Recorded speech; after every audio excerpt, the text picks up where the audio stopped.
It feels many years ago when you first said to me that Steven Spielberg brought you an idea about the trial of Chicago 7. And I thought, boy, that was in development for a while and then nothing happened. And then here we are. Yeah, it's been 15 years. It was in 2006 on a Saturday morning. Steven Spielberg asked me to come to his house. Just to be very clear, that's not common. I don't hang out with Steven Spielberg on Saturday mornings. He said he wanted to make a movie about the Chicago 7. And I said, count me in, Chicago 7. That sounds great. This is going to be a fantastic movie. Left his house, called my father, and asked him who the Chicago 7 were. I was just saying yes to doing a movie with Spielberg. And I just kept writing it. And for a whole host of reasons, it kept getting moved to next year. And now it's not going to happen at all. And finally, and he got elected, and he had rallies, and there'd be a protester, and he'd start getting nostalgic about the old days when we'd carry that guy out of here on a stretcher. I like to punch him right in the face, and let's beat the crap out of him. I'll pay your legal bills. And Steven decided the time to make this film was now. And by then I directed my first film, Molly's Game, and he said that I should direct Chicago 7.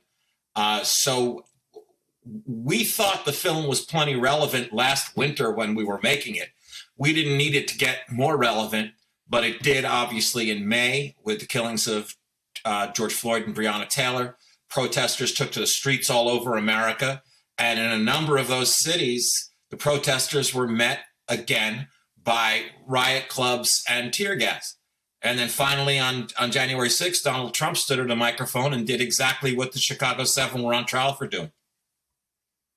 Sacha, you lived at a greater distance from this story. Aaron was just too young to have lived through it, but there's a whole ocean between you and this story. What attracted you to this script?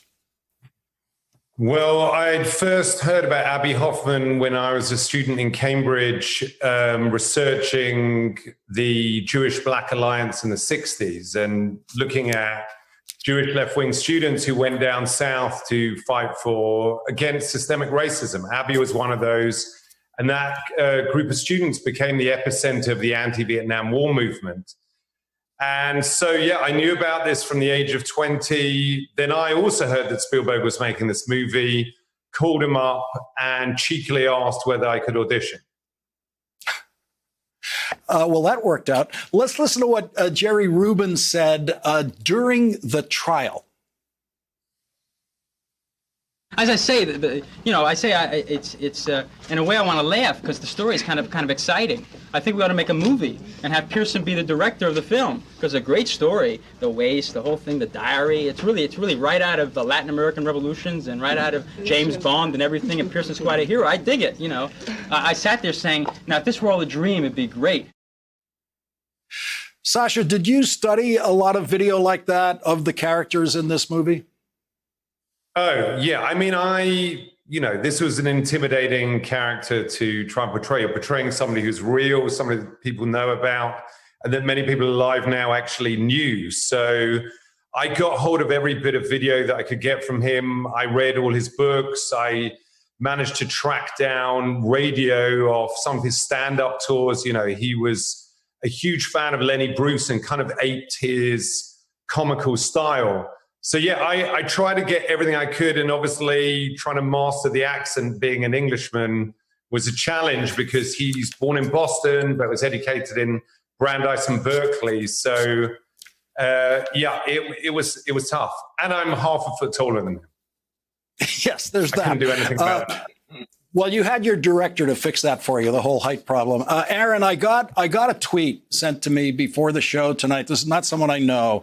And he said, Sorkin is the only writer that can make me feel so patriotic that it brings tears to my eyes. And I'm Canadian. Aaron, do you think of yourself as a patriotic writer? I do. First of all, I just want to thank whoever wrote that tweet because I always wanted. Listen, I wrote this film over and over and over again. It took a long time, but I always wanted people to feel good at the end of the movie. I just wanted people to feel taller.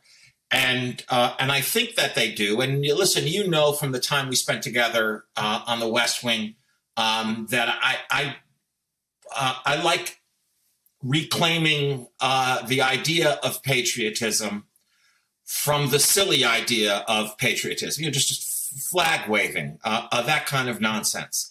You know, the Chicago Seven, who they were seven very funny guys, but they were terribly serious guys. The Chicago Seven were called un-American, unpatriotic, anti-American, overly educated. It's still an insult that I don't understand. Lame pansies, okay?